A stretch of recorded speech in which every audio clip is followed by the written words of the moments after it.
So when you're dealing with polygamy deniers, don't play defense. Ask them to account for this. Ask them to account for the High Council meeting. Ask them to account for the journal entries that show that a revelation was received. They have to account for this stuff, but they'll just ignore it.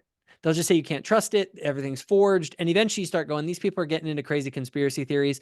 The much more reasonable explanation is that 132 was received on July 12th, that it was read in the High Council meeting, and that Austin Cowles, in order to expose Joseph, and along with the other people, he conspired with the laws to release what was read in that High Council meeting publicly. Yeah. Mormonism with the Murph, where Larry Singh explores church history and the church's truth claims. Hello everyone, welcome back to my channel, Mormonism with the Murph, where Larry Singh explores the church's history and the church's truth claims. And in today's episode, I have joining me Jacob Hansen of Thoughtful Faith. Jacob, thanks for joining me. Thank you. Thanks for having me. Yeah, from your lovely new studio that you've just built. Yeah. I actually just released the announcement of it today. I've been working on this for about the last 6 months. Finally got it finished up, built it myself, and I'm enjoying it. It's nice. Awesome. So we're going to be doing an episode and we're going to be discussing a recent debate that you had with Jacob Isbell.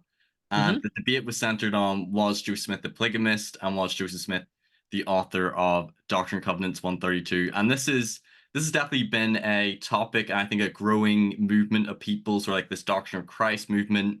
You've got Michelle Stone's YouTube channel, who are really arguing and presenting evidence or arguments that actually Joseph Smith maybe wasn't a polygamist, and this maybe seemed to originate with Brigham Young and sort of like this big conspiracy in a sense. And it's caused a lot of people to, I think, agree with them and move to that side. And there's been different people who have done, some responses. I know Brian Hales went on Scenes Unscripted with David Snell, and they did an episode on it. I know Ward Radio have addressed this. I think you've chatted a couple times with Jacob Isbell, but you've done a recent debate on this issue. So we're going to talk about the debate that he had with Jacob Isbell, and Jacob Hansen's going to go over some of the arguments and evidence that he provided in that debate for why Joseph Smith was a polygamist and likely the author of Doctrine and Covenants 132. So I think this is going to be a fun discussion. I'll put the link in as well for the full debate as well for people who haven't watched it. So Perfect. Is there anything you want to say about why, well, actually, for any listeners who actually don't know about your channel, I assume most of them will, very briefly, what's Thoughtful Faith? What is it that you do? Yeah, so Thoughtful Faith, it's a channel that's dedicated to, the mission of the channel is to strengthen Latter-day Saints by contrasting truth and falsehood. So I'm really big on kind of putting true things right next to false things, because I think that creates a lot of clarity. And I think we live in a world that is ever more so confused. So I think that that's kind of the overall thrust of the channel. And I do focus more, this is actually a little bit more of an exception. I don't generally deal with more restoration-specific topics. I generally deal with more sort of fundamental philosophical questions about the nature of God, the nature of man, and that kind of stuff. So this one's a little bit more, I don't know, it's an issue that just came up because I've been seeing it online more and more, and right. I kind of at first was just kind of curious about it, and then I got into it enough that I came to realize that it's like a lot of sort of conspiracy theories where there are points that they can bring up that you won't know about. Like, if people talk about, oh, well, we didn't land on the moon, or 9/11 was an inside job, or the earth is flat, they might ask you questions that make you go like, well, wait, why is that? Why do airplanes, why don't they fly over Antarctica, right? Like, why, things like that maybe can make you not know the answer. And then people start to think, oh my gosh, well, maybe I've been lied to. Maybe it's all a sham. And then they go down this rabbit hole while ignoring while selecting very selective evidence that they want to look at, while not even trying to account for all the other evidence. And that was a big thing, and we'll talk about this there. That was a big thing I felt like I noticed in the debate, is I felt like you were presenting a lot of arguments and historical evidence that I thought, like, these are some really good points. I'm really interested to what his specific responses would be to these historical data points. And like you said, I felt like they either weren't being dealt with or brushed aside in the debate as well. And you and Jacob, you did a recent wrestling match, I believe, as well, Yeah. a few months ago. Yeah, so we did a jiu-jitsu match. We both Okay. trained jiu-jitsu, and he has a long history in wrestling. He's been wrestling ever since he was like 6 years old. And he reached out to me and was like, hey, do you want to do this? And I was like, sure, I'm down. So we ended up having a jiu-jitsu match. He did beat me, although I was doing really well for the first about minute and a half. I was this close to beating him. But then he turned it around and he was able to hold a position. He's he's stronger than me for sure. Built like a tank.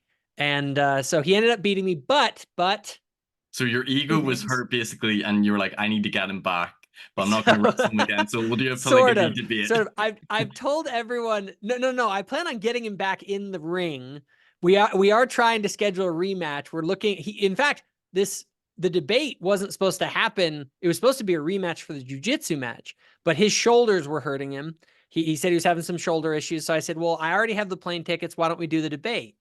Because we had talked about doing this debate for a while. And he was like, okay, sounds good. So I had my plane ticket already. So instead of going there and doing our rematch, I went there, we did the debate. It all kind of came together last minute. So it wasn't super well planned in a lot of ways. It kind of got thrown together in the course of about a week. We did it in someone's house. So whose house was that? Because I noticed that during the question part at the end, there's quite a lot of people there from both sides. I saw like Word Radio people, Stick of Joseph, Aaron Shalafaloff, or however you say his name. Aaron. I just call him Aaron well. Schaff. Yeah, the anti-Mormon evangelical. Yeah. And then a bunch of probably people who are more in the polygamy denier side as well. So that was quite a good turnout. And there were more people there. You've named almost all the people that were there on my side. Like there weren't that many on my side. The majority was definitely, and the lady who hosted it, her house. I was in the house of a lady who is on that side of the fence.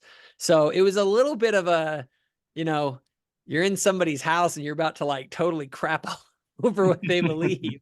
It's kind of like, oh, this is awkward, but it was good though. Actually, we weirdly enough, after the debate, bunch of us talked, had conversations, and there was disagreements, but Jacob Isbell made some delicious tacos and we all hung out and kind of, it actually came out to be where we didn't agree. I think we all kind of, it was good for us to talk with each other face to face. I got to talk to Michelle Stone face to face. I've had her on my channel before. And so that was good. And so it was kind of a cool experience to get face to face with a lot of these people. Because there really is this divide. There's always this us versus them in this sphere, but especially over this polygamy issue, there's again this us versus them. And I thought that you presented your arguments very well. You're really attacking the arguments, but you could see that you and him had a decent enough friendship, because I'd seen him on other shows and he can be quite an intense, he's a very big personality. It didn't get super heated. I think you connected after the wrestling. It's funny to me. Yeah, and I think wrestling over here, so it just looked like you two were just hugging each other. To me, I think it's just a bromance, a bromance and rivalry that you have. Well, I will say it's funny. I actually have become friends with almost everybody I've debated.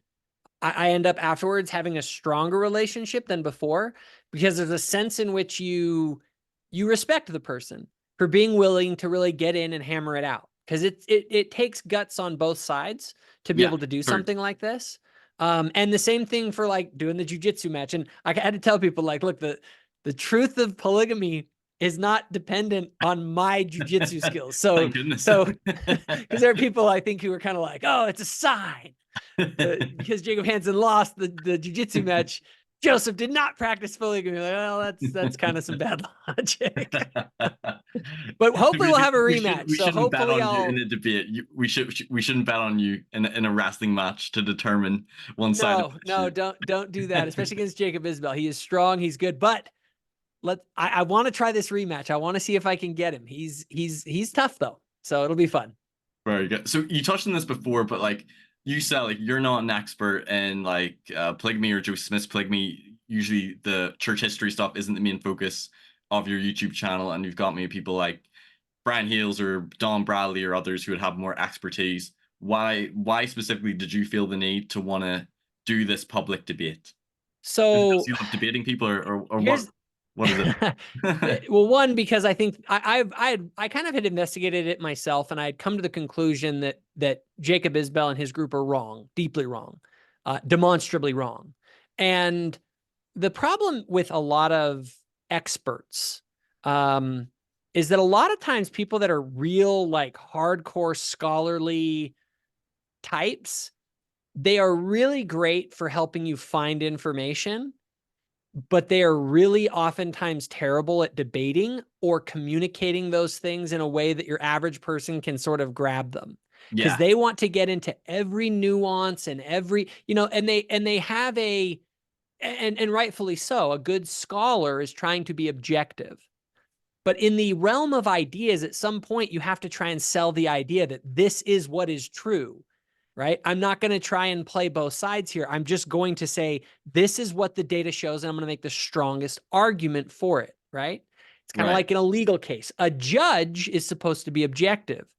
The prosecuting attorney and the defense attorney are not to be the objective observers. They are trying to convince the objective audience that their argument is correct. So it's not enough just to be right. You also have to be able to convince people that you're right. Right, you have to be persuasive in your Yes. arguments. And one of the best ways to be persuasive is to put two ideas right next to each other and have them battle it out and see which one comes out on top. Who can articulate and argue it better? And one of the challenges with when you do is that people oftentimes sit in their echo chambers. And so these ideas never meet, where it's sort of like, let's get them together and see if we can sort it out through either discussion, which I'm fine with, which can be a good way to do that, or debate. When it gets really heated, it's generally best to do a debate format because it helps to make sure both people have an equal chance to kind of present their side of the story. And that's why I have found debate, if you understand what it is, I'm not trying to convince Jacob Isbell. He's not trying to convince me. We are both like the prosecuting and the defense attorneys who are presenting our evidence to an audience, trying to get the audience to see things the way that we see them. No, I agree. I think it's really important because we can often be in that echo chamber, and you want to see how do they respond to the best arguments and best evidence, and vice versa. How do they respond? And the cross-examination was an interesting part as well. So do you want to touch on, before we go into your slides, or do you want to talk about this at the end, what was sort of like the reaction to the debate of people who are watching, but also like listeners? Like, often we don't want to say like, oh, who won the debate, because it's kind of subjective, but like, what's been the general reaction to Yeah, the so debate? the general reaction that people have had, I will say majority of people said that I won the debate. Now, granted, maybe that's all my crowd, but I we tend to had agree with different. those people. I think I gave a comment where I was like, okay, I'm an open-minded person. I don't want to say the case is closed, but like this issue seems, from a historical standpoint, fairly settled. I at least he did not have good, compelling arguments to the arguments and evidence you're providing historically. In my Yes, there was a practical so maybe I Michelle would still might say have. the summary of it is that I was addressing the debate question, which was a historical question. Yes. It's a historical question. Did Joseph Smith practice plural marriage? How do you even answer that question? Well, you have to look at what the historical record says, and you have to take account for the historical data. And whatever theory best accounts for the data with the least amount of crazy conjecture is the best explanation for what actually happened. Okay, that's why there are no credentialed historians on Jacob Isbell's side. Because any credentialed historian is going to try, if they're worth their salt, they're going to take a look at all of the evidence for and against, and then weigh it against it. Now, what Jacob Isbell did was took a different angle. His approach was to approach it sort of morally and say, Yes. polygamy is Theologically. immoral, therefore Joseph Smith could not have practiced it. Yes. But that's not a historical argument. That isn't the question of the debate. We're asking a historical question that anyone can answer from any point of view by looking at the actual evidence of what happened. Yes. No, that was something I noticed as well, because he was making a lot of, like you said, moral arguments, maybe even some theological or doctrinal ones, like look at some of these, say, inconsistencies in Doctrine and Covenants 132, or polygamy was never explicitly commanded in the Old Testament, or look at these denials. So if Joseph was practicing polygamy, this undermines his character, his morality, or the character of God. That could have been an interesting debate. Is polygamy of God? Would God have commanded Joseph to practice polygamy? But this is a historical question. So whether or not Yes. you believe that Joseph was a prophet who received revelation and a commandment to practice polygamy, or a sexual predator who just pretended, to receive the revelation or to get women to sleep with them. This is a historical question, if he practiced polygamy or not. And it seemed to me that he was arguing for all these problems from a moral, theological point of view. If polygamy was practiced, therefore Joseph couldn't have practiced it. And I think that's because I was pushing him to account for historical data that they usually don't do. So people like Michelle Yes. Stone and others, what they do is they bring up historical anomalies in the data, and then they focus on that and they don't focus on anything else. And so what they do is they come to you and they'll say, well, why wasn't it released until 1852, section 132? Or why did Joseph deny it? Or, all of these things that isolated alone, they're like, oh, I don't know the answers to this. And so you're on the Might cause you defense. pause. Yeah. But here's the thing. You turn around and you start asking them to account for the data. And that's what I tried to do in the debate. You say, no. Like, I can give you some explanations to that. They may be a little weird. These are anomalies in the data, but that's what historians deal with all the time. Anytime you're dealing with history, you get conflicting accounts. And so what you have to do is you have to account for as much of the data as possible. And what I found in my analysis is that they don't account for the data. They just ignore vast swaths of it. And that's what he did in the debate. He didn't actually engage with the things that I was saying. You have to account for these things.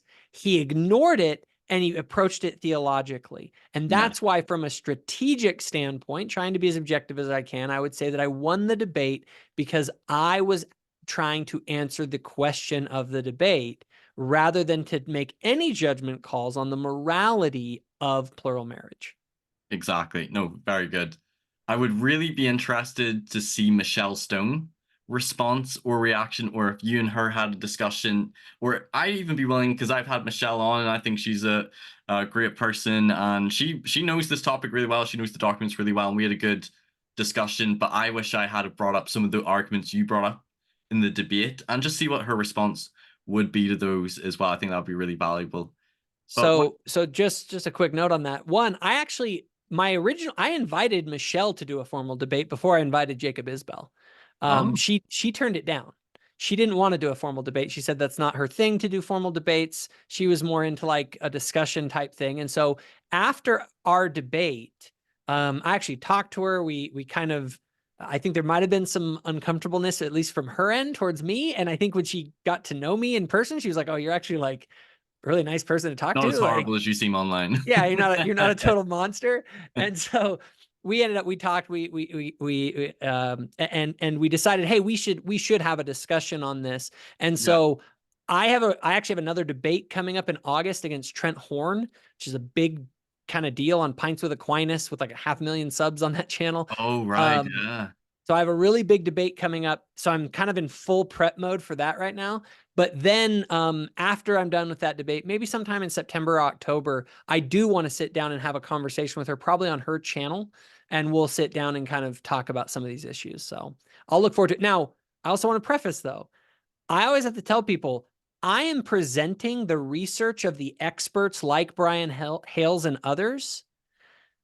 I myself, I would guess that she actually knows more just raw document sort of knowledge about that. And Probably the both of so, us combined, to be honest, with the amount of research that she's doing into this. Like, I listened to a recent episode her and Bill Reel did on Mormonish about land deeds, and this was a topic where I was like, I don't know much about this, so I'm going in with it's hard, because whenever I don't have much knowledge or expertise, I kind of left feeling like I don't really know who I side with, because I don't know this deeply enough. If I know a topic quite well, then I can come to my own conclusion. I feel like it's quite rational. I can sort of discern between the different arguments, but when it's something that you're not that familiar with, it can be difficult. And so I had to kind of go through that exact same thing. Here is one of the challenges we have with the entire polygamy debate. Number one is that it's like an endless rabbit hole. Okay. Yeah. You are dealing with what is essentially gossip about things. There is more than just gossip, but there is a gossip mill that's been running for 150 years. And it was really running hot during all the years when these people were alive, and different people said, well, Joseph said this and that, and this happened and that didn't. And there was a lot of different discussion. And so people kind of get into that. My thing to boil it down, if you just want to boil it down, it's kind of like the church with the Book of Mormon. Okay. If the Book of Mormon is true, there's all the implications of that, right? If Section 132 of the Doctrine and Covenants was written by Joseph Smith, this whole thing's over. So my entire thing that I tell people, just go study that issue. Learn everything you can about where that document came from and all the evidences surrounding it. That's all you need. Because all you got to do, and I tell people at the core of that, so the core of the issue, in my opinion, is 132. And then at the core of 132 is just to ask one simple question. Ask the polygamy deniers, what happened at the August 12th High Council meeting in 1843 in Nauvoo? What happened in that meeting? And that meeting in mind, that was the nail in the coffin for me, because everyone in the meeting said that Section 132 is read, even the people who turned against Joseph in polygamy for the rest of their lives and had every incentive to say he didn't practice it. Yeah. They all said that's what they read at the meeting. Well, to me, that was a really strong argument. And I think next to that, I felt like how well the things in the Nauvoo Expositor from William and Jane Law, and who's the other guy? Austin Cowles? Austin Cowles. Yeah. How that... Austin Cowles was in the High Council meeting. So it isn't just that these people said it. It's that Austin Cowles quoted it in the Nauvoo Expositor, which shows he got it from that meeting. Yeah. All of these testimonies, it all comes together. You don't have to make up a crazy theory. It's like, oh, well, how did these quotes end up in the Nauvoo Expositor? Well, Austin Cowles is the one who was there in the meeting where everyone said it was read, so he would have had the Section 132. And then you have contemporaneous journal entries from Joseph and William Clayton on July 12th saying that a revelation was received a month prior to the High Council meeting. Because I remember when you asked Jacob Isbell, how did he make sense of the correlations between the Nauvoo Expositor and Doctrine and Covenants 132, because they're pretty much undeniable. Like it clearly shows that they had read the revelation, and they're quoting at least themes or some things which are in it. Like it's undeniable, showing that this was a contemporary revelation that was dictated from Joseph Smith, and he couldn't deny the correspondences. And I think he argued, didn't he, that Brigham Young must have utilized it in creating Doctrine and Covenants 132 78 years after the fact. You can come up, it's so absurd, but that's what you can do. You can come up with any crazy explanation, but to really posit that Brigham Young went back to the Nauvoo Expositor, an anti-polygamist publication, to use what they had said in order to create Section 132, at some point you're just like, so then were William and Jane Law and Austin Cowles, were they quoting either a non-existent revelation or another revelation that Joseph had supposedly created, which wasn't Doctrine and Covenants 132, that happened to have those same themes? That, like, it seems to stretch. Well, and I ask the question. It's like, okay, was there a revelation received on July 12th? He has to say yes. I mean, we have Joseph Smith's journal, and yes. And not only that, was a revelation read in the High Council meeting? Here's another wild thing. Joseph responded to the claims in the Nauvoo Expositor, and him and Hiram didn't deny that a revelation was read. They didn't even deny that that revelation was about marriage. All they did was they said, well, it has to deal with like plural marriage in the past, but not nowadays, right? So they're trying to like wiggle out of it. But you guys, that means a couple things. It means a revelation was received in July. That revelation was read in the Nauvoo High Council meeting. That revelation was about plural marriage by Joseph and Hiram's own testimony. They just, all they did was say, well, it was about in the past. It wasn't about nowadays, right? Right. Because right. they hadn't released the revelation publicly. And the thing is, everyone's like, well, how could Joseph ever tell a lie? It's like, do you guys realize what would have happened to the saints if this would have come out publicly? This is the reason Joseph was terrified of this whole thing from the beginning, because it spelt ruin for him and his people. And people like Sidney Rigdon were telling him, like, do not do this. This will ruin the church, which is why one of the reasons I believe it, because I actually believe that the reluctant polygamy theory, which is the reluctant polygamist theory, which is the theory about the reason Joseph doesn't have kids and all that, I think it's very plausible because the historical record, you can make sense of a lot of it with that model of understanding what happened. So anyway, it's and this is stuff that Brian Hales, who knows this better than anyone else, and Don Bradley, like they came to this conclusion long before me by looking at the historical data. And I think, again, that it holds up very well. I don't think that there are alternative historical hypotheses that can account for as much as what they can account for with their models. Right.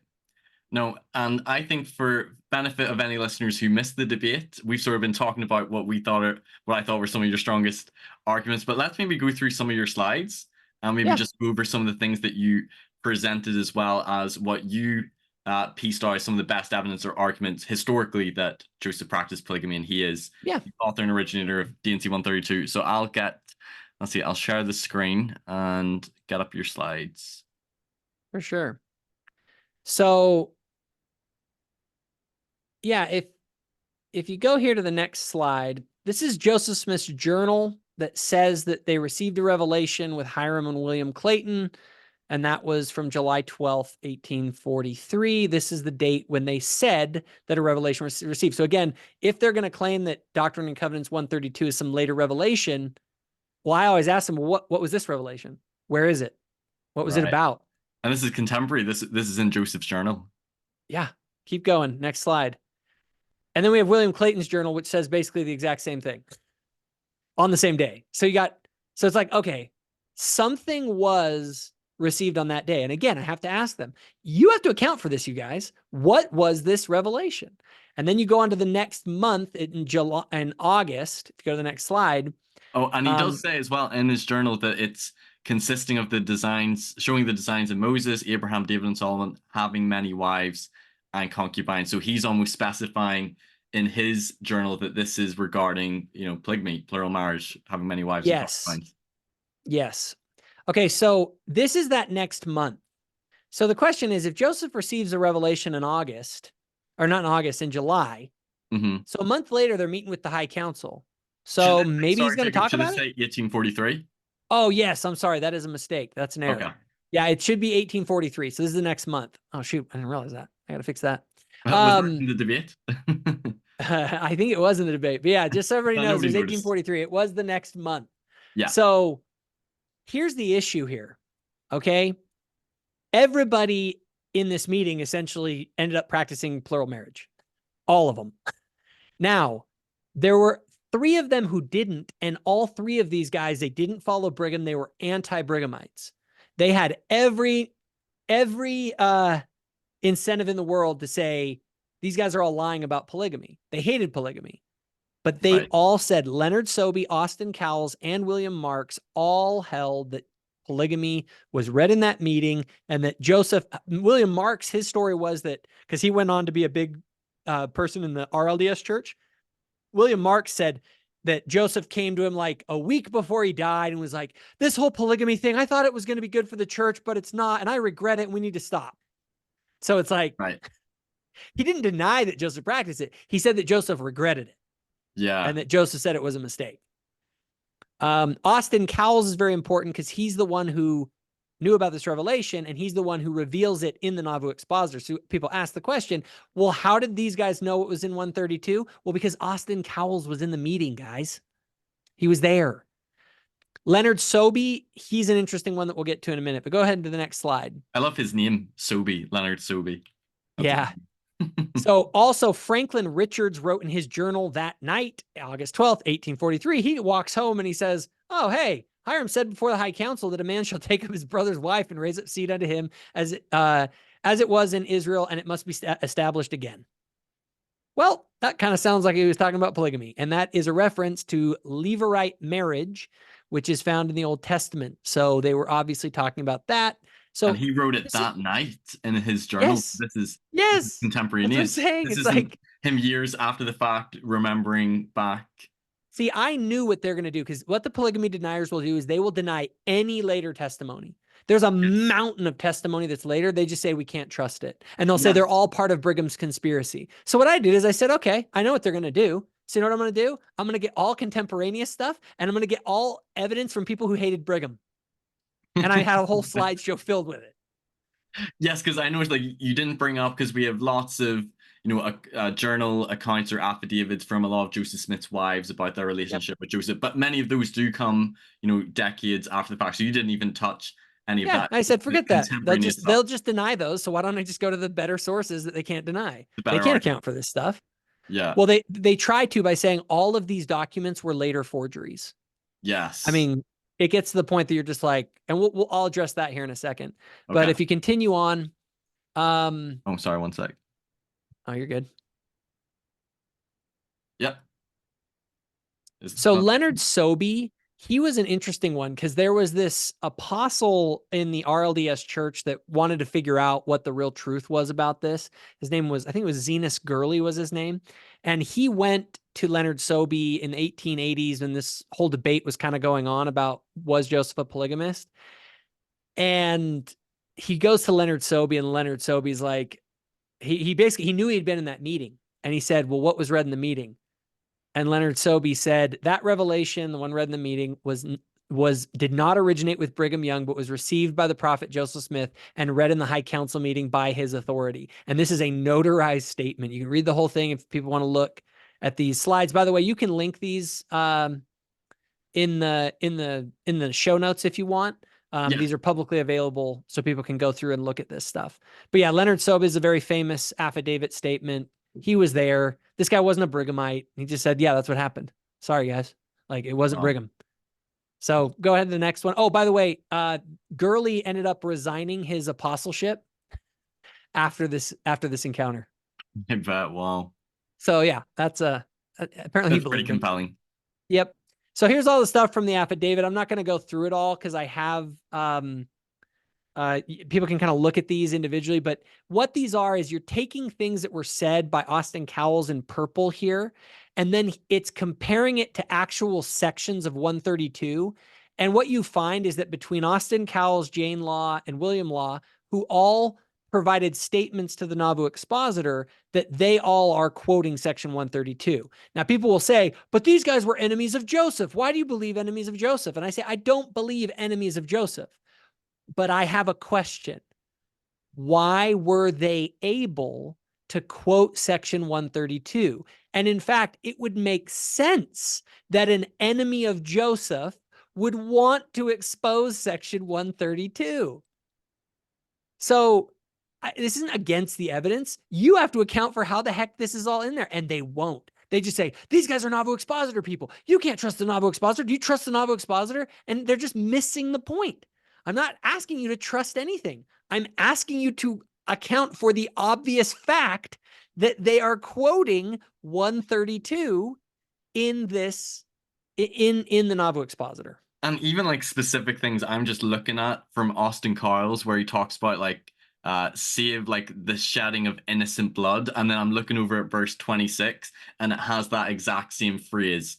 Commit no murder wherein they shed innocent blood, or where it talks about like marrying virgins, or David and Solomon having many wives. Like those things line up so well. Oh, like, yeah. Like they did not. How about this one? Austin Cowles says, yet they sin not, save in the matter of Uriah. And it's right there. It says, and in none of these things did he sin, save in the case of Uriah and his wife. So it's like, he's obviously quoting this. He's quoting it. He's read it. And he's read it. He understands it. He might have made notes about it. And which is the point we made earlier. Like it's so indisputed that how well this corresponds that Jacob Isbell had to say that Brigham Young obviously had to have used the Nauvoo Expositor to then later, 8 years later in 1852, create the revelation, then attributing it back to Joseph Smith, which seems like a real mental stretch. So when you're dealing with polygamy deniers, don't play defense. Ask them to account for this. Ask them to account for the High Council meeting. Ask them to account for the journal entries that show that a revelation was received. They have to account for this stuff, but they'll just ignore it.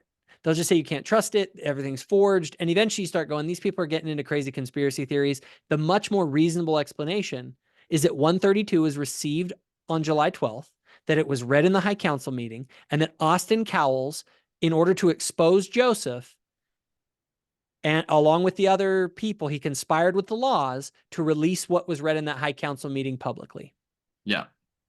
No, That's a very reasonable explanation. Yeah, no, that makes the most logical historical sense. Okay, Yep. next slide. So if you keep going, we'll kind of go through the next couple of slides. These are the same basic thing. They're just more stuff on this. And I have a whole slide at the end that breaks them down in like a spreadsheet form at the very end of this presentation. But these are basically the same basic thing where they're obviously talking about 132. Go to the next. She knows about like authorizing some to have the number of 10 wives. Yeah, she says that in the Revelation 10 version, like very specific details that they're saying were in the Revelation, which you just wouldn't think that they would be so specific, and it happens to be in Doctrine and Covenants 132. And this is in 1844, but then they'll always come to the first thing they say is they'll say, well, when was section 132 released? 1852. And they're like, oh, like it obviously was a later forgery. And it's like, then why is it in 1844 showing up in the Nauvoo Expositor? Yeah. And they're like, oh. Like this is like textual evidence that this revelation, existed contemporaneously at this time. 1844. At the time that Joseph Smith was alive. It was not a later creation after his death. Yeah. Okay. Anyway, that's just a timeline of when this happened. The slide's actually out of order, I think. Then I just went into, what I did is I then went into just a bunch of other things that they just never account for. Like the filthy, nasty affair or scrape, however you want to call it, with Oliver Cowdery. What was that about? Right? Like, why didn't you throw him under the bus as an apostate? Because yes, even though he was excommunicated from the church, like he was one of the three witnesses who scribed for the Book of Mormon, and he came back at the end of his life as well. Yeah, and he followed Brigham. Yeah, exactly. The other thing I want to know is I want to ask, but again, they don't have to account for it. What is he talking about here? Yeah, there's some sort of Fanny was kicked out of their house. We know that. Why? Like, you guys are just ignoring all this like it didn't happen. Mm-hmm. Like, it's here. It's in the letter. That's an 1838 letter. Like, you have to explain this. Yeah, and they just ignore it. Because critics would say, they would interpret it as an adulterous affair. Believers or apologists that this was Joseph Smith's first practice of plural marriage, but it's sort of, most people would say that there's some sort of a relationship. I guess they might say like maybe there was a relationship, but it wasn't. I don't know, this is just rumor or gossip, or it got, blown out of proportion. Maybe Oliver thought and Emma thought that they saw something inappropriate, and I don't know fully how they would make sense of this. Well, and this is, again, when you start adding all these things up, you start going, wait a minute, they can't account for, like, their theories just don't account for all this stuff. Go ahead to the next one. Yeah. Because I have a whole bunch of these. William Clayton's journal entry that says that he married Joseph to Lucy Walker. This is corresponded by Lucy Walker. Kinderhook play it as well, isn't it? Yes. Now, this is an important one. So one of the things they're going to claim is they're going to claim that William Clayton's journal is a later forgery, right? Yeah. Because this is the other thing. If this is a legitimate journal entry from May 1st, 1843, it's kind of like, that's a nail in the coffin. Yeah, that's a smoking gun. It's like people are writing in their journal that they married him. Well, there's a couple things to notice. Now, what I have here is what he later kind of clarified that this meant. If you actually look at it, it says at 10 MJ to LW. Okay. He's writing in a coded language. Now, William Clayton explained what that meant. He said that at 10, I married Joseph to Lucy Walker at President Joseph's residence. Okay. If you look at the entry. So there's a couple things here. If this was a forgery, why would you write in a forgery in a coded language? Yeah. Or here's another one. This was in I think it was 1843 was when the Kinderhook plates were found. Mm-hmm. Why is there a tracing of a Kinderhook plate on this? Did Brigham go back and like get the Kinderhook plates and bring it to Utah just so they could draw it in there? And not only that, people say, well, there was another one made later, like a model or a replica of it. Well, here's the problem. This thing fits the exact dimensions of the actual Kinderhook plates. Ooh. So if you're this going to is say a that this is forgery, later, this is a damn good forgery. you're right. And This not is only that, Mark Hoffman level. exactly. And you have another problem where now people will say, well, we don't have William Clayton's journals. And it is true. What you're looking at right here is one of the rare images where you actually get to see his journal. The Joseph Smith papers don't have them out yet. They've said they're going to eventually include them. But I wonder William if that will help Clayton's, settle this debate if they get publicly released. I certainly hope so. Now, but regardless, there have been a bunch of scholars, modern scholars, including D. Michael Quinn, who was excommunicated from the church, who have seen these journals. And they have written down what is in them. They've transcribed them. So while you can't look at the original, like actual ink marks, you can see what scholars who've translated them have written. Now, they have to then posit that those people are part of the conspiracy. Even modern scholars. We can't trust modern scholars. We can't trust anybody. It's all a big lie. It's all forgery. And you just get to the point that you're like, okay, this is absurd, you guys. Like, you guys just do not want to confront what's obviously here in the historical record. Yeah. So William Clayton's journal is just something to keep in mind because they'll say it's forged, but they, and also William Clayton's journal talks crap about Brigham Young. So if you're making up a forgery to make Brigham Young look like the good guy, then you won't be writing about the times when Joseph is like frustrated with Brigham or has disagreements with Brigham. Yeah, that's so true. And he was Joseph's main scribe, like secretary in Nauvoo. Like Joe Smith didn't write a whole lot, like in his own. Yes, and there's some, again, they'll bring up some disputes about this because there were people that had said otherwise, but these are sort of, again, second and third hand accounts. And again, you get into some of this stuff where people, it's really funny too. You'll notice this. They will use second and third hand accounts when it works for them. But if you use a second hand account, it's like, no, you cannot do that. And so it's just, it's really annoying how they play a double standard to try and justify their worldview. Let's go ahead and go to the next slide. Yep. Again, this is another one where William Clayton in his journal says that Joseph sealed him to a plural wife. Let's go to the next slide. Brigham Young had a journal. Now, again, coded language. He was using coded language. He would write in this it's called a Masonic cipher. That's all those weird like squiggles. Well, we eventually learned how to decode those. And when you decode it, it says that Joseph wedded and was wedded and sealed to Agnes Smith. Okay, this was Don Carlos's widow. And again, why is there, if you're making a forged document later, why are you writing in like special codes? Why don't you just write it out? It'd be more compelling.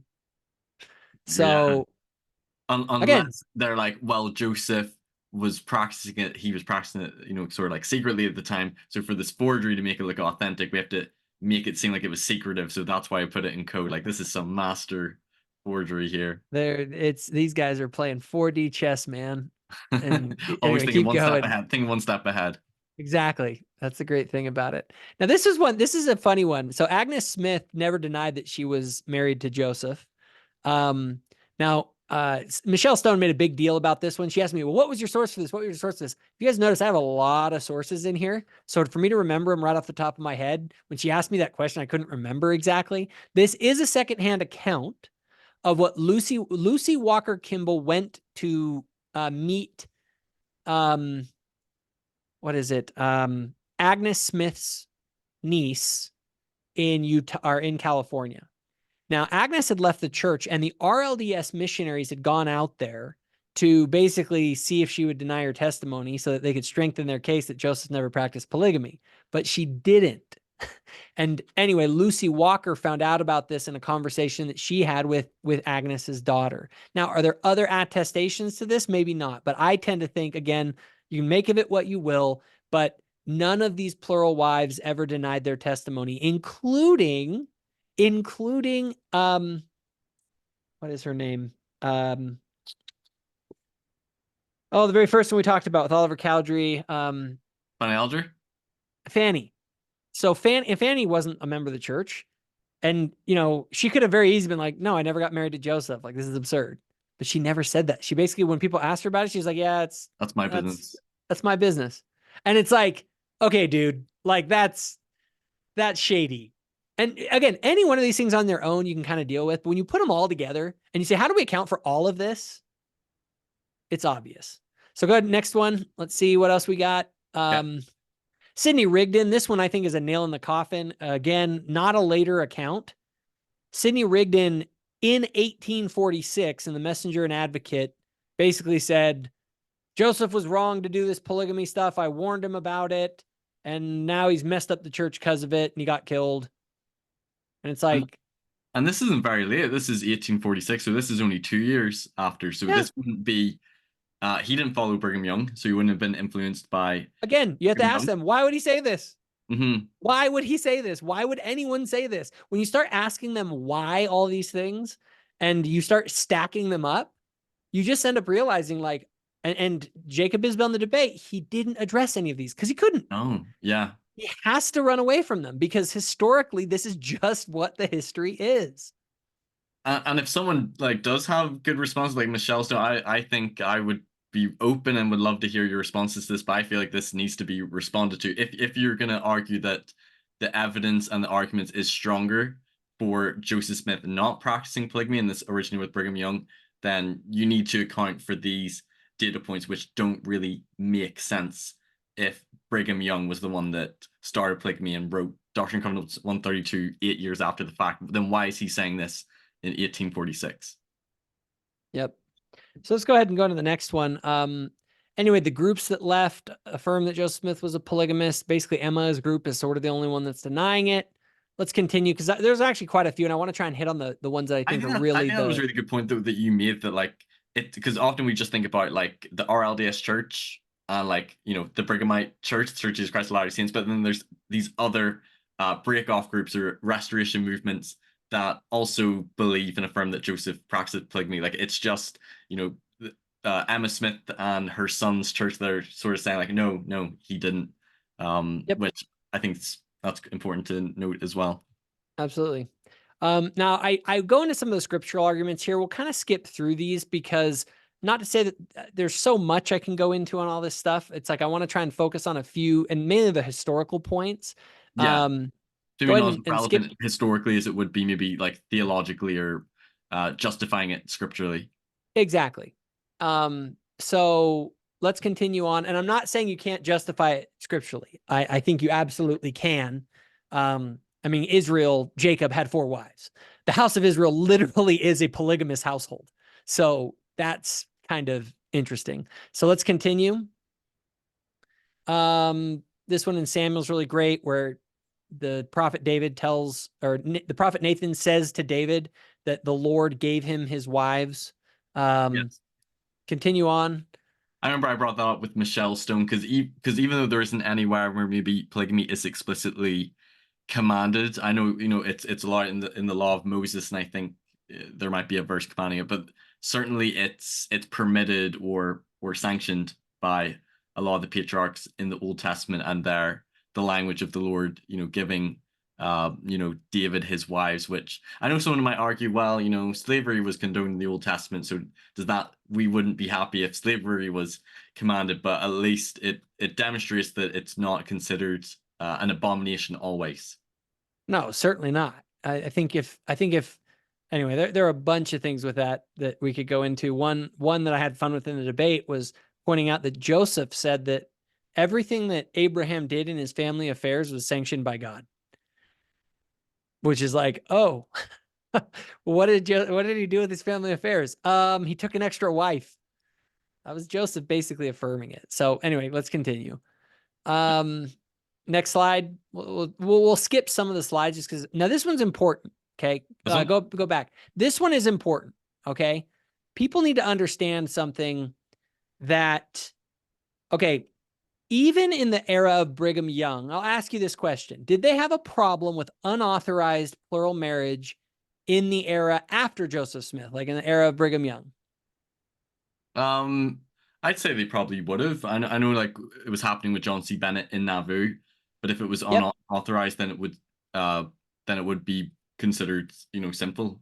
So anytime that you introduce this sort of a system of marriage, you can imagine that there are going to be people in the church that might take advantage of it and do the wrong thing, right? And so that's what happened fairly early on, is that John C. Bennett Not Jim Bennett. Yeah, not Jim Bennett. No, I'm John C. having Bennett. attacks here, Jacob. I know, that was so funny. I think that was said 2 or 3 times in the debate. I was like, oh, yeah, I get saying that. Not Jim. Well, John C. Bennett, he began to do unauthorized polygamy, and he was basically behind the scenes saying, well, Joseph has authorized this. So put yourself in Joseph's shoes for a minute. You have a problem on your hand. You have people now going out and teaching unauthorized polygamy, and you need to stop that. But at the same time, you need to be able to keep this confidential, what you're doing, which has been commanded by the Lord. Do you see the predicament you're in? You have to be able to condemn something while still leaving room for you to be able to do what you're going to do. And you have to do that in a way that doesn't seem contradictory. This is the way you can understand the denials of polygamy. When you look at them and you recognize that Joseph and them are out condemning. And this is what like Eliza R. Snow later says. I have a slide about that. She basically says, look, we knew that what Joseph was talking about was the spiritual wife system or unauthorized polygamy. Now, there's some conflation in terms and people want to get all into that. But the reality is, however you talk about it, somehow Joseph has to be able to kind of put this down. Now, Right. if you go through, I actually want to go through, I'm going to have you skip some slides because I want to go to a very specific letter. Keep going, keep going, keep going. Keep going. Keep going right here. Okay. That So one? go ahead and go up. Now in 1842, I think this is the best evidence around these denials that's out there. 1842, there was a letter written about sort of the John C. Bennett situation. Okay. So there's this letter that goes out to the Relief Society. And again, Joseph has to condemn polygamy from anyone out there that isn't him. That's exactly what he states in this letter. He says, we don't want anybody to believe anything as coming from us contrary to the old established morals. He's talking about like, you should be only with your husband or your wife. But then he puts in this caveat, unless it be by a message delivered to you by our own mouth by actual revelation and commandment. Okay? Leaving the door. What in the freak did he say that for? Well, if you understand the history and you listen to what the women had said, in 1842, he was literally going to people and saying, by my mouth, by a revelation and commandment from God, we are supposed to practice plural marriage. So this was his way of distinguishing between what he was doing and what the plural marriage of John C. Bennett. And then he goes on to say, all persons pretending to be authorized by us, okay, they're liars, whether they're prophets, seers, revelators, patriarchs, 12 apostles, blah, blah, blah, blah, blah. Now, what's interesting is Michelle has a video about this. Michelle doesn't include this unless it be by, she doesn't include the unless part. Now, well, I was going to bring up, would their response be, and I don't know this historically, could that part have been edited or inserted later by Brigham Young or someone else that Joseph didn't originally say that? Like, do you know that's what they claim, because this phrase is not in the Relief Society minutes, like their letter book or whatever. There's something, I forget what it is, but they have a record of this letter, but this phrase isn't in there. Why? Well, there's a perfectly plausible explanation. It's because they looked at it and they go, you know what? We probably want to take that part out because that may be getting a little too far over the line if we're saying don't practice polygamy unless we say so. But go to the next slide. We have the original letter.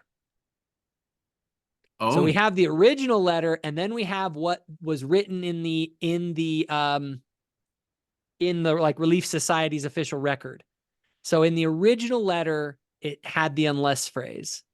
Oh, that's really wow, that's really interesting. Yep. In the And so it sounds she an awful lot like Jacob 230, which basically says the same thing, that monogamy is the norm. Don't let anybody tell you otherwise, unless it's us by revelation in a very special circumstance. wow. And this is the 1842 original letter from the Jerusalem Papers Project. Now they will say that something's been forged or it's some later thing, but that is not. This is what They it says. snipped that little part out and then stuck it in. Wow. I don't know how exactly they're going to have to respond to how they're going to account for that. But here's the other thing. It isn't just that. We also have Eliza R. Snow. Go to the next one. But they'll say she's a Brighamite. She's evil. She's wicked. She's a liar. She's full of crap. But she basically she corroborates this existing stuff that was there. She said at the time, now she's talking about a little bit later circumstance where they came out against polygamy in 1844. But it's the same sort of idea here. The Relief Society in 1844 released a statement saying that we're not following plural marriage. We're not doing polygamy, right? Now, she explained what was going on behind the scenes, and it's exactly what I've been explaining to you. What's the most plausible explanation? It is, she said, at the time, 1844, the Relief Society signed our article, this one condemning polygamy. She said, I was married to the prophet. We made no allusion to any system of marriage than Bennett's. His was prostitution. So she's saying we did this so that women wouldn't follow those that were doing unauthorized polygamy. And he succeeded in pandering his course in the credulity of the unsuspecting by making them believe it was authorized by the prophet. And in those articles, there is no reference to divine plural marriage. We aim to put down its opposite. So she is saying exactly what I've just been saying. Joseph was in a predicament where he had to put down what was going on unauthorized behind the scenes. And so it gave the appearance that he was against polygamy. Okay. Right. And she is distinguishing here between what John C. Bennett was doing, his spiritual wifery, and what she refers to as, divine plural marriage. Because I think he asked you in the debate, is there ever a time where it's referred to as, celestial plural marriage? But she's definitely referring to this as divine plural marriage, distinguishing that, showing that this is in contrast to what John yes, was doing. Later. So this is a later development. So when this first is going down, you have to remember the terminologies haven't all been sort of worked out. Yeah, no, that makes sense. They're trying to figure out, put yourself in Joseph's shoes. How are you going to do this? You can't expose plural marriage publicly because it will bring ruin on you and the saints. You're keeping it confidential, but yet you have to condemn publicly and make sure people aren't led astray by people like Bennett. So what do you do? And the problem is that how you solve that problem is going to be tricky. Now you can try and create these linguistic distinctions, but they didn't really do that. So I don't want to say that you can super easily tell that there is I don't think there's a really strong argument that it's always like perfect language is used. Spiritual wives or there's just, it's very hard linguistically. But again, if you look at what Eliza says, if you look at the unless clause in the original letter, a picture begins to be painted of what's going on, and it corresponds to the data. Again, it fits, it creates a plausible picture for what's going on, supported by actual eyewitness testimony. And that unless clause in that 1842 letter definitely shows that they at least are leaving a loophole open, that unless we who hold the keys receive revelation or give you the commandment, then not to. Which if they're arguing that no, it's always an abomination and it could never be allowed, why would there be that unless clause in there? Which of course I think they would have to interpret that as this was later inserted in. But if you're showing that this was the original, then that demonstrates the point quite well. One other, if we want to go back, not to belabor the point too much, but I think this one's interesting. If you go back up, it's a little ways up, so keep going up like probably 5 or 6 slides. It's the one about, it's a big white paper. Keep going. Keep going. There. Yep. Ebeneezer Robinson. I want to look at that one. This is another really interesting one. Okay. In the late 1800s, there was this debate was raging. Was Joseph a polygamist? And there were people that were alive at the time that knew what really happened. And Joseph Smith III was leading the charge of the anti-polygamy crew. He was the, like, Jacob Isbell of the late 1800s. And so he's going, he didn't practice polygamy. Well, guess what? Imagine that I was in that debate with Jacob Isbell and Ebeneezer Robinson came and walked in the door. And he was there and he actually knew Joseph and Hiram. And then he says, look, Hiram Smith taught me the doctrine. He says, having a perfect personal knowledge of these facts, together with the many others here not stated, a denial of polygamy is what he's talking about, is a great lie. And he says, I'm sorry it is so, but we can't undo the past. It's like this. Ebeneezer Robinson was not a fan of polygamy. He was not a Brighamite. And you have to ask, why would he write this? Why would Sobey write that? I mean, why are all these people saying this? They can't account for it. They just, I don't know. And he goes, well, these are really late recollections. Fine. Why are they having a late recollection? These aren't like vague recollections. These are like, I have a perfect personal knowledge of these facts. Yeah. It just gets absurd. Do you want to go forward again? Yeah, let's go to the next one because they talk about altering records and I'm going to debunk the main one they bring up. So this is the one they always bring up is they changed Joseph's journal. Go back up, continue to go up until almost up to the white paper one that we just had. So go down one more. Okay, right here. So people say, well, they altered Joseph Smith's journal. Brigham Young did. They revised. That's a really common criticism that I hear a lot, which makes it seem like, oh, this is dodgy. This is, they're forging documents. They're changing things, creating this polygamy narrative. This is stupid and it's ridiculous. And here's why. Number one, Joseph Smith did not write his own journals. His journals were kept by people like Willard Richards who would write things down. Okay? And especially if you look at this specific journal entry for October 5th, 1843, it isn't really a journal entry. It's more like a bunch of notes. Okay? It's not coherent. It says Thursday, October 5th, Eve at home walked up and down street with scribe and gave instructions to try those who were preaching, teaching, or the doctrine of plurality of wives, period, on this law, period, Joseph forbids it, period, and the practice thereof, no man shall have but one wife. Okay, so these are notes. Well, there's a weird phrase in there. It says that Joseph is against the plurality of wives on this law. What the freak does that mean? It almost implies that there's some other law. On this law, Joseph forbids it. So it's kind of weird. It's kind of cryptic. We don't know exactly what it says. Well, you know who did know what it said? You know who really understood this situation better than anybody? Willard Richards. He was the guy who wrote the words. And here's the thing. They say they changed this to say things that were different. Go to the next slide. We still have the original journal entry. They didn't alter the original. What they did was when they wrote later editions of this history and included what Joseph said, they expounded upon it. In other words, what they did is they took the notes and then they, having knowledge of what on this law meant, and if you look at section 132, it talks all about this new law. The word law is all over it. They're saying that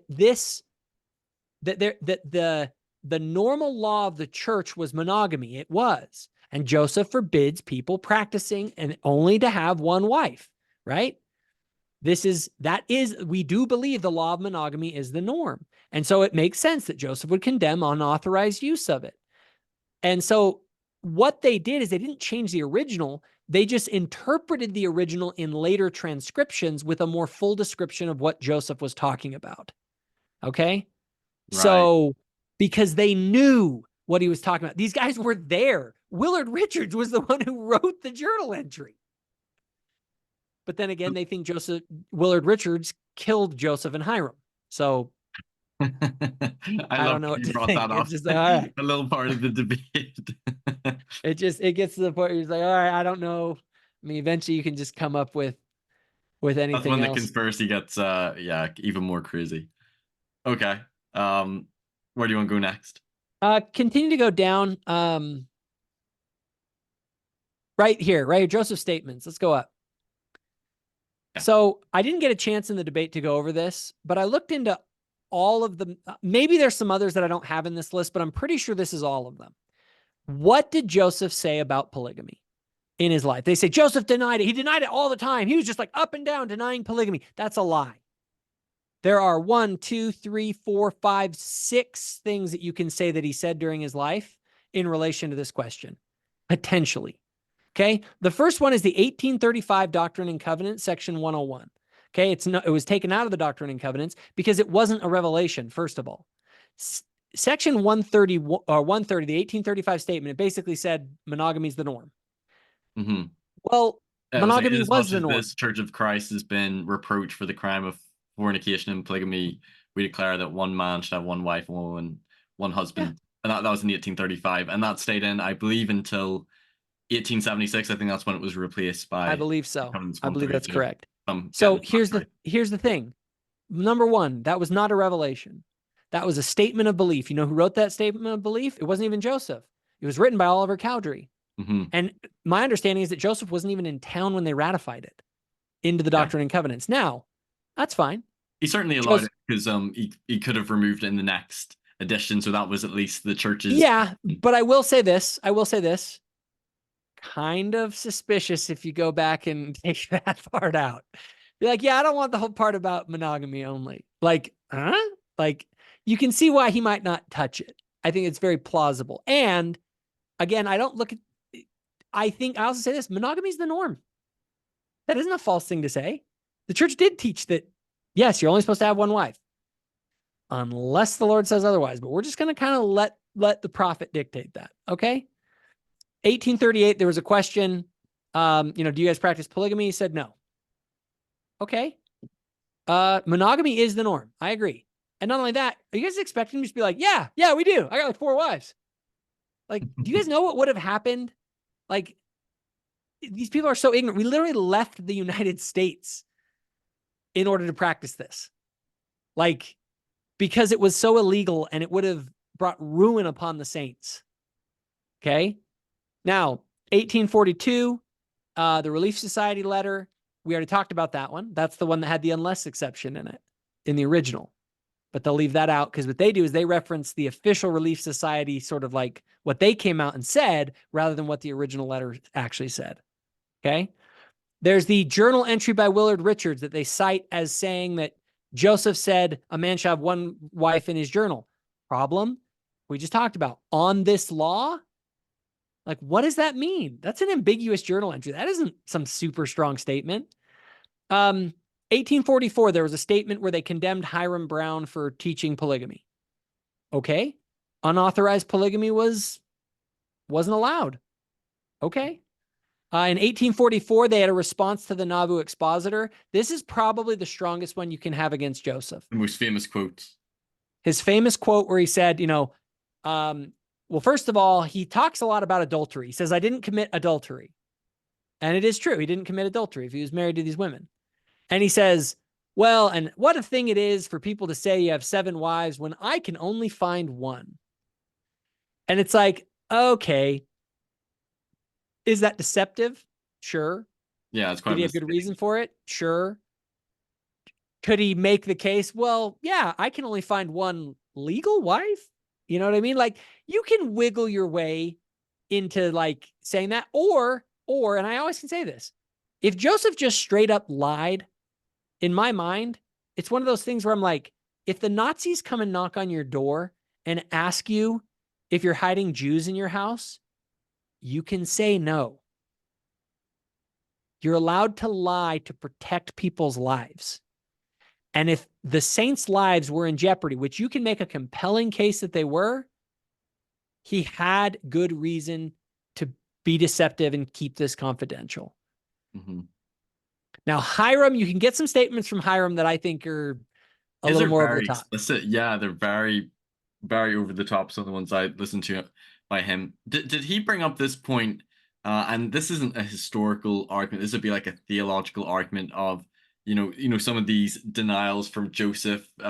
Basically, I've been accused of having, committing adultery, having 7 wives. I can only find one. And, polygamy, polygyny was against the law at the time. So what if somebody were to make the argument of, well, why, if one of our articles of faith is, we believe in honoring and sustaining the law, why would God command them to do this practice, this principle, which was illegal? He didn't bring up that argument yet. Somebody might make that argument about Anybody makes that argument is so, I kind of laugh at that for multiple reasons. Anyone who really gets hardcore about the we believe in honoring, obeying, and sustaining of the law literally has not read a page of the first 100 years of our church's history. Okay. Like literally the entire 1800s, we were doing things contrary to the law, and we were in a constant battle with the federal government over us doing illegal things related to marriage. Okay. Yeah, that's true. I mean, it's almost like they believe in following the law, except when it comes to plural marriage. That's when they were really fighting against. Well, really up to the and I believe it's a true principle. I believe in being good citizens. I don't believe in breaking the law unless the law of God contradicts it. And this has tons of precedent spiritually or in scripturally. Did Daniel break the law when he prayed and was thrown into the lion's den? How about Moses? I'm pretty sure it was illegal to go to the Pharaoh and tell him to let your people go. You know what I mean? Like the laws of God or the laws of man are always subject to the laws of God. Right?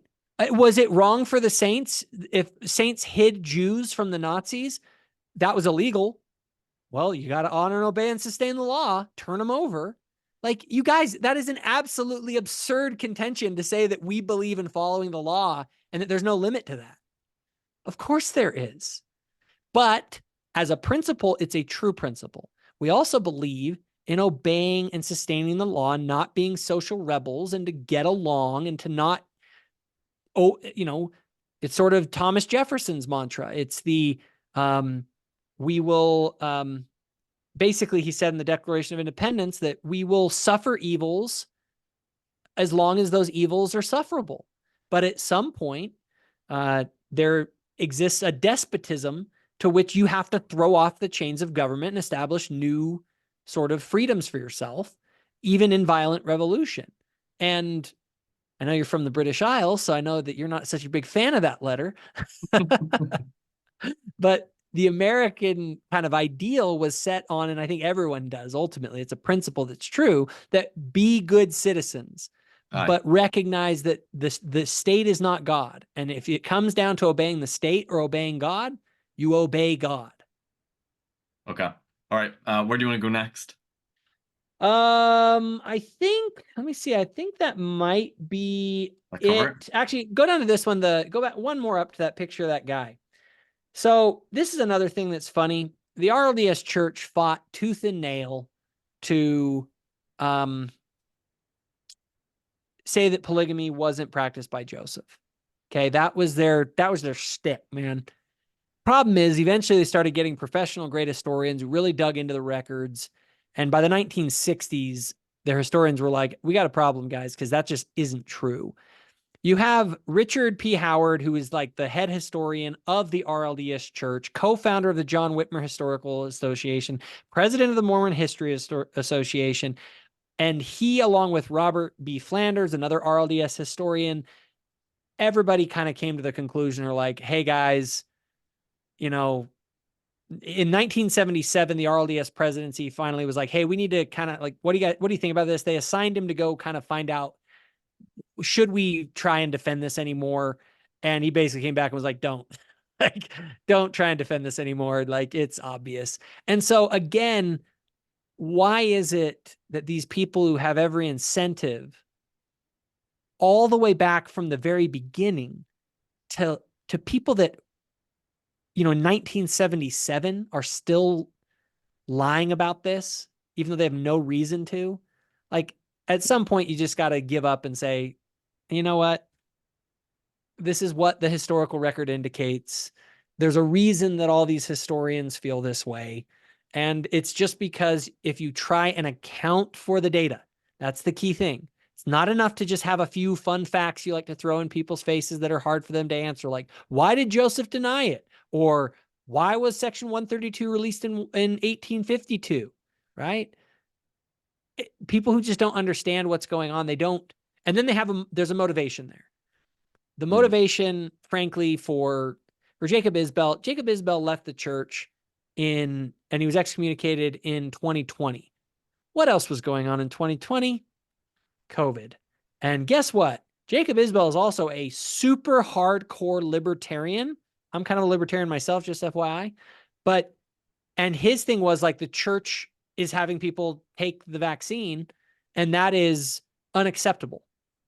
And so then all of a sudden he starts to have all these new understandings about church history. And it's like, oh, okay. Michelle Stone, she's had a lot of personal issues, things with LGBT stuff in her own family, and struggles with the church's sort of current leadership and narratives. I guarantee you, like most women, and frankly, I totally understand it, they don't like polygamy. Guys don't like it. Sure. I don't like it. It's an awkward and uncomfortable subject in many, many, many, many ways. And so they want to believe it because it makes things easier for them, right? It's like, oh, well, we can just pin it all on Brigham. He's the bad guy and Joseph was great. And so we'll just kind of stick with Joseph. Yeah, it's one of the hardest things is whenever you learn about Joseph Smith's polygamy, it was really hard for me. I think I was maybe aware, like I knew Joseph Smith dictated Doctrine and Covenants 132, but the actual specifics of the practice of polygamy, I didn't learn until after my mission. It was hard. I thought this just happened, in Utah, and I can understand why people would why this almost might feel better to some if no, Joseph Smith is innocent and he never denied it and was fully just devoted to his wife and he wasn't practicing polygamy. But then you brought up the point later that if this was from Brigham Young and if this just originated with him and this is really one big conspiracy, that they believe that the priesthood keys are gone, and what about the ordinances in the temple and all those things, like the church is essentially in apostasy then. Go ahead. We can take down the slides here as we go into this last little part here just to talk about the implications. I think if you just hit the escape button, it'll skip. Take it off. I think that's what you got to hit. There you go. Do we go? Can you stop sharing the screen? I think. Stop share. Okay. There we are. Yeah, so the implications are huge. Because if Brigham wasn't the rightful successor of Joseph, if he didn't receive the keys and the sealing power, then yeah, what does that mean?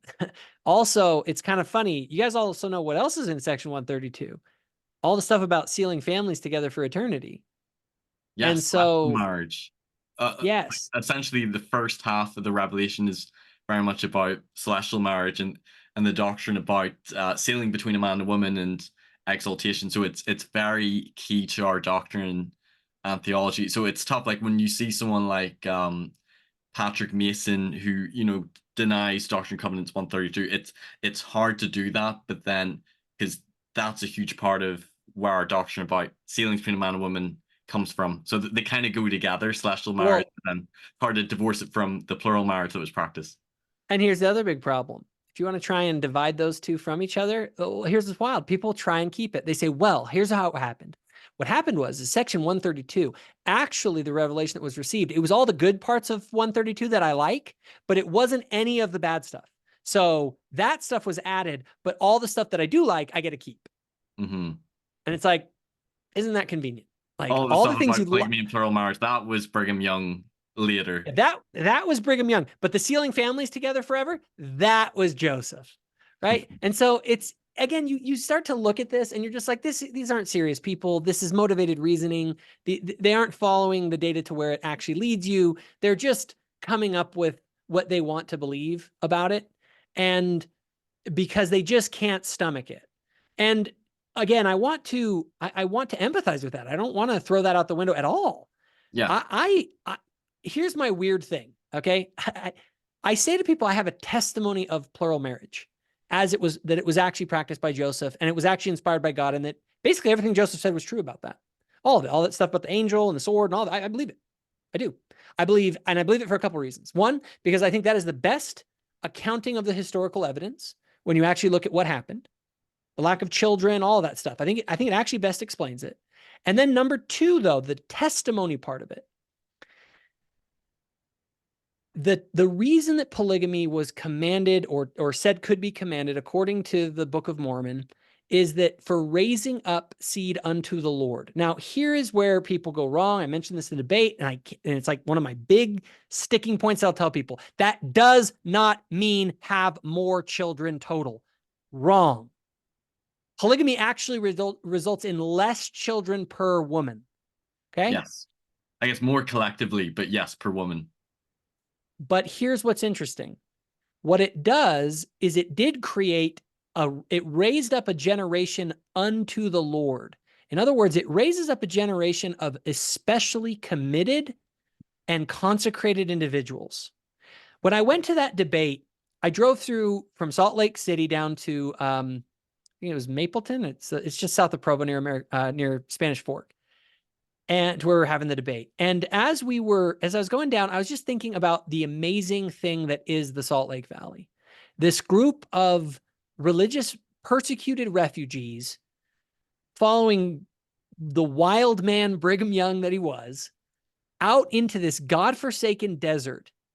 And they did something amazing against all odds, with all persecution in their face. Okay? And out of that sprung all of the people that you know, or not all of them, but an enormous number of the people that you, especially us who live in the Intermountain West, the core of the church to this day have these same last names because they're descendants from these polygamous families, so many of them. And those people they had a level of commitment to the Lord that is unique and powerful. And it is the descendants of those families who have blessed our personal lives. I mean, I know people who have blessed my life, who are descendants of those people.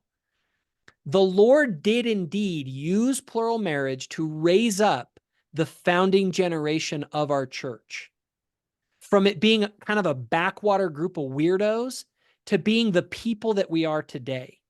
And so I don't look at polygamy and be like, oh, that was like this great, wonderful thing that the Lord did. I look at it as something that was commanded in order to produce a level of commitment to the Lord and the creation of special, uniquely dedicated family units that went through all sorts of challenges because of this very difficult practice, in my opinion.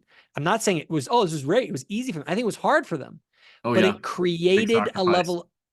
Exactly. But that sacrifice brought forth a level of dedication and commitment and identity.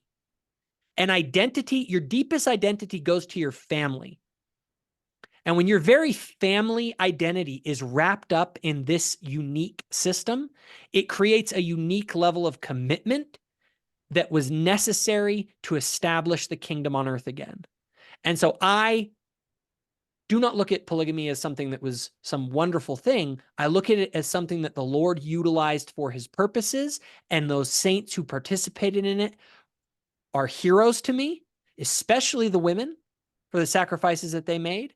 But also, I look at it and I say, I don't think it was always practiced right. I think Joseph was trying to figure out his best way to do it. I think that the others didn't always practice it right. I think that things could be taken advantage of and maybe were at times. Right. But what are the fruits? What ultimately came out of it was us, was our people. And I think that is something that has to be taken into account. And it's the reason that I can look at it, and I'm not some shameless shill for the church that won't ever say that errors were made. I full on believe the priesthood ban, my explanation, it was a full on racist mistake that was implemented by Brigham Young and company. I'll do that all day long, but I won't do that with plural marriage. because the fruits of it, I think, are demonstrable. And I found for me, as I had waded through Joseph's polygamy, and there's still things which, I found that kind of troubling or that sort of bothered me. But as I read a lot of the experiences and the statements of people, I know people would say, like, well, people have spiritual experiences in other religions. Warren Jeffs followers might have had spiritual experiences, but when a lot of the saints and particularly some of the wives, they really wrestled over it. Like, you could see, like, this was a real struggle, big, huge sacrifice, and they claim to have, like, some of their strongest spiritual experiences were with regards to this. And I feel like that's something, at least to them, you can see that this was something that really brought them together, like this glue, this rock that brought the church together. And for them, some of their most profound spiritual experiences as well. And I don't want to fully discount that, that maybe there's more to this than what I can understand. I feel like I don't have a testimony of plural marriage. I don't feel like it's relevant to me in that sense. But as I read that, I don't want to be dismissive of their experiences. And I can say that it's weird, as I studied for this debate, because the polygamy one has actually bugged me. I think it bugs everybody to a certain extent. Like, there's no way around it, right? Just like, you're bugged because she's got like over 100,000 subscribers, which is like more than you, Ward Radio, me. I don't even care. I don't even care about that. The only reason I might care about it, a year ago, we were like neck and neck, and then she's just like, compared to me. Well, I need to start saying Joseph didn't practice polygamy. I'll comment on that in a second.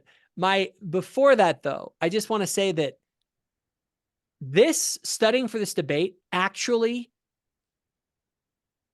made it less uncomfortable for me, because as I really dug in, it's kind of like people say with science, if you do a little bit of science, you'll become an atheist. But if you do a lot of science, you'll become a believer again. I kind of think that's the way it is with this. There's a level to which I dug into it that I think I kind of learned all the facts. And it's kind of like, when you learn all the facts, it kind of is like, all right, there's enough out there to make you uncomfortable for sure. But then as I really dug in even deeper to kind of that next level, what I found was that the narrative that people like Brian Hales and others, kind of put out is true, that Joseph was sincere in this. That there was real turmoil for him in this. And what emerges isn't the picture of a guy with a big libido. I think Joseph was 100% sincere. I think this was a religiously oriented practice. And he always said that it was because he was commanded. Yes. That this was not Joseph's doing.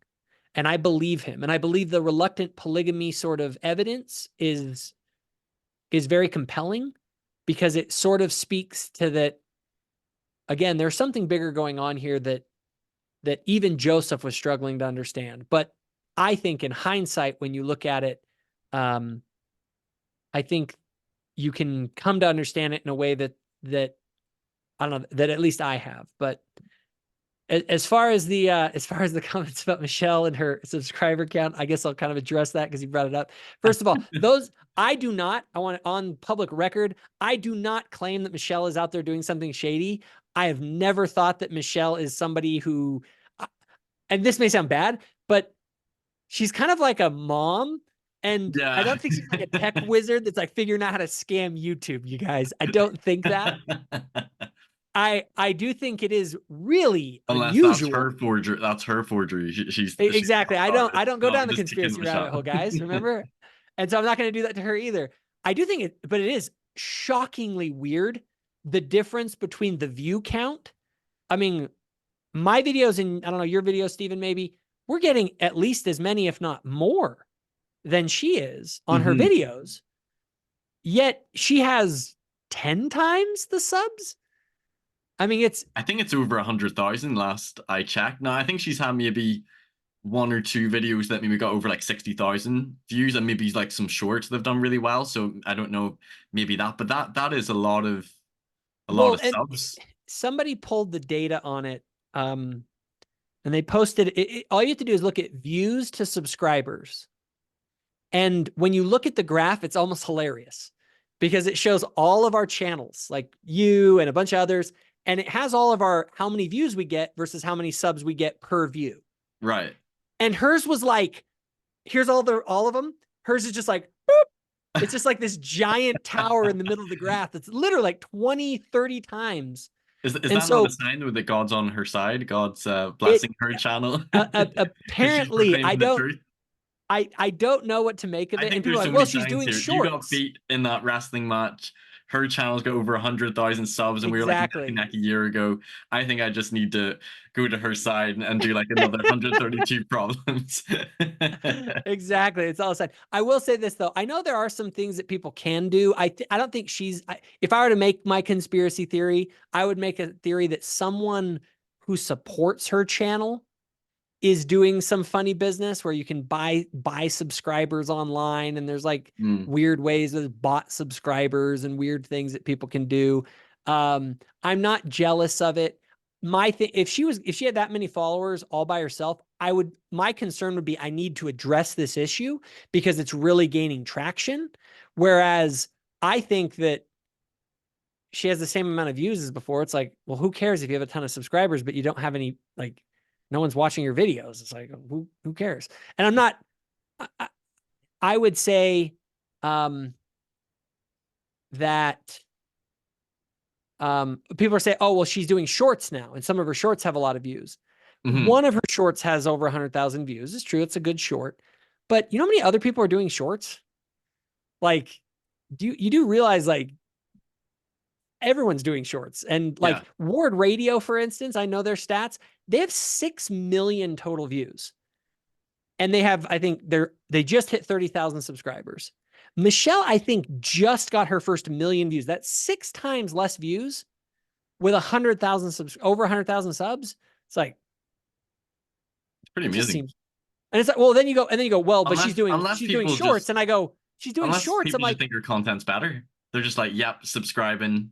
Everyone who watches it just like subscribe. Whereas with ours, they're like, nah, not subscribing. Only like 1 5. Maybe, I don't know. I mean, maybe that's it. But I'm not going to make any commentary. I'm not going to make any accusations. I'm just going to say that's weird.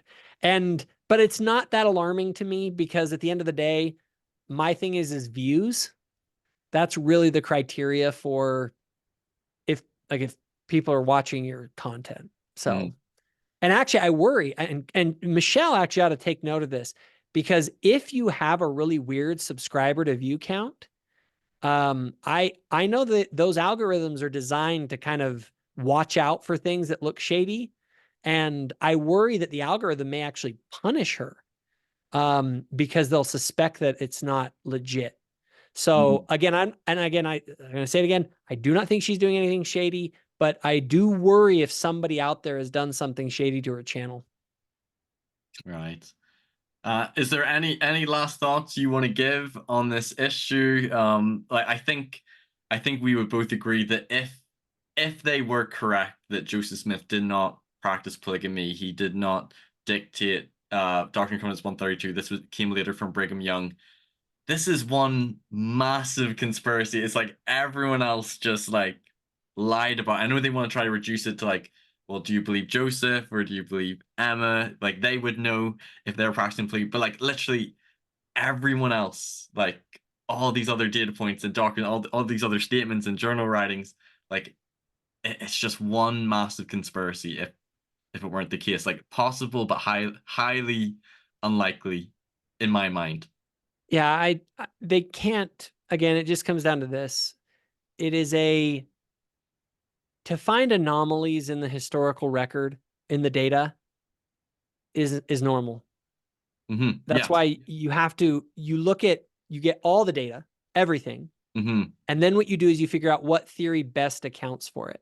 Yes, that reminds me of whenever I did a couple episodes on Seerstone versus Urim and Thummim, because this is almost similar to that. Like the church acknowledges that a seerstone was used in the translation of the Book of Mormon. There's a Gospel Topics essay, and then I read the book of Jonathan Neville and James Lucas and interviewed them, and they know the documents way better than me, and they were making strong arguments that look at all these statements, everything that Joseph and Oliver says is Urim and Thummim. They're pointing to other statements, and then I was kind of like, okay. And then basically I spent like all Christmas reading all the quotes I could find Book of Mormon translation, like just like such a shadow. And I think I accumulated like 60 or 70. And then looking at them all, I was able to sort of come up with my interpretation, what I thought was most likely, which, if I remember, I believe that both were probably utilized in the translation, but most likely the predominant method of translation was an instrument was put in a hat, whether or not spectacles or seers. Now, I won't get into all that and all the nuances, but it was very empowering for me to like read all the documents and then to realize that, you know what, there's a lot of inconsistencies here. Like, it's hard to harmonize all of this. It makes it messy, but it's important to try to look at it all collectively, because if you only look at the statements that talk about seer stone in the hat, then you're like, well, okay, well, that's what definitely happened. Or if you only look at the ones that talk about Urim and Thummim, and it was trying to make sense of them all and then come up with what you think is most likely. And I think for all of us who maybe are like worried about this or think this is weird, in history, this is all normal.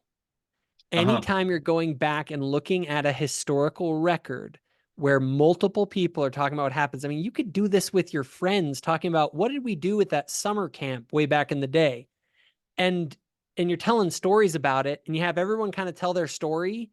You'd end up finding that if you're not all together in the exact same room, sort of coordinating your stories together, you're probably going to get all sorts of discrepancies in the accounts. Yeah, especially if you've got some first-hand or second-hand ones, it makes it a lot messier. It is. What we're finding is a lot of times people get troubled with church history. Part of it is that they're actually getting exposed to history for the first time on like a deep level, more than just like, hey, this is what I read in the history book and this is what it says and therefore it's true.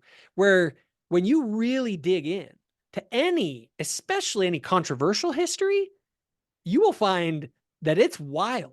And and that's sort of also what's kind of exciting and interesting about it, is because you can kind of wade through these interesting sort of competing theories and try and figure out what actually happened.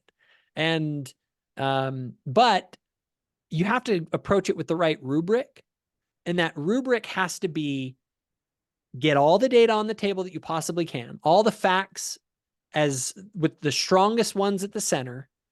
And then you have to figure out what theory. Almost no theory is ever going to account for every bit of the data. Right. Yeah, exactly. But what theory accounts for the highest amount of it most plausibly? And that's what you go with until you get better information. Yeah, exactly.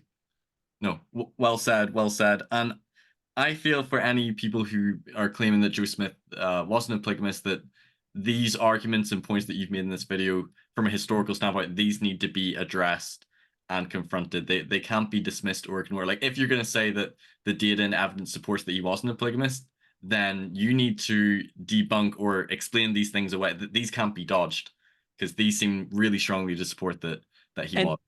And I'm opening myself up to all this. In the debate, remember, in a debate, I'm trying to win the debate, okay? Yeah. But I also want to step back from the debate and say, look, I've presented all this evidence. If I'm wrong, I'd like to know. Yeah. I would like to hear what the counter arguments are. I'd like to hear what those explanations are. So I'm not saying, like, I'm always open to new information and data, and I'm not even the frontline researcher on this. The information I'm presenting is coming from others that I've talked to and that helped me research for the debate. And so I'm more of a presenter than I am the actual expert. And so if you have something that pushes back on something that I've said or that contradicts it or whatever, or I got something wrong, I would like to know that so that I can make sure that I'm not presenting information that isn't correct, or I'm not presenting it right. Right. And I think I thought you did well in the debate. I was quite interested to see how you would do, knowing that, you know, polygamy isn't, say, your expertise topic. And as I was listening to you, I was like, man, he's making good arguments. So I thought it was a very, very good debate. And maybe it'll happen again. I think more debates and discussions, while part of me feels like I kind of want this issue to be settled. Me too. It's kind of interesting seeing I feel like there's so many other topics and things that could be debated or explored. And I wish this one would be, you know, settled, definitely. But Jacob, thanks so much for coming on and you know, sharing all the research and your slides and everything. And I think this has been really fun, and definitely encourage people to go check out the debate and your YouTube channel. Very quickly, do you have any cool like projects or things coming up on your channel for people? The you're big looking one that forward I'm to? preparing for is that debate with Trent Horn. The subject of the debate is the Book of Mormon divinely inspired? So that's going to be it'll be a big one, you know, going up against, just so anyone who doesn't know, Trent Horn is one of the, if not the premier Catholic apologist on YouTube. He runs, or at least helps run CatholicAnswers.com, or Catholic Answers is the name of it, but it's actually Catholic.com. And we're going to be doing the debate on Pints with Aquinas, which is a channel that has, you know, 500,000 subscribers. That on Jordan Peterson recently. I mean, it's not a small potato thing. So going up against the big Catholic Church on the subject that is at the, you know, keystone of our religion, you know, no pressure. Oh, no pressure. Well, I hope you do better than your wrestling match with Jacob Isbell. I certainly hope so, because Trent Horn is no joke. I have mad respect for Trent. He's really smart, an excellent debater, and somebody who I actually have a ton of respect for and really enjoy his content. That's probably good as well. Exposure for your channel as well. Of course, if you do well. Yeah, we'll see. It'll either be that or we're never going to listen to this guy ever again. Well, best of luck with that. I'll definitely be tuned in for that. I've also done a fair bit of work on the Book of Mormon, so you're more than welcome to borrow some of the episodes or things or interviews I've done. I plan to watch your episodes in great detail over the coming months. You've talked with, I also go over some of the best experts. criticisms as well, so it's important to be aware of those as well. Absolutely. But awesome. Well, thanks so much for coming on. This has been really fun. Listeners who've been watching, if you've enjoyed this video, give it a like, comment underneath your thoughts as well on this analysis. Go check out the full episode and subscribe as well so you don't miss out on any future content. I'll see you next time on Mormonism with the Mirth. Take care. Thanks, Jacob. Bye.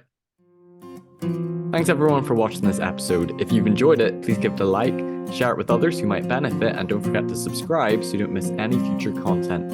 You can also listen to these episodes on podcast form on Anchor or Spotify, and you can follow me on Facebook, Instagram, and TikTok. Check out my website for more content, personal blog, and more. And if you care to donate to support me, you can via my PayPal or Patreon, or through the website, and you can also give donations via YouTube through Super Chats. Thanks for watching Mormonism with the Mirth. Take care. Bye-bye.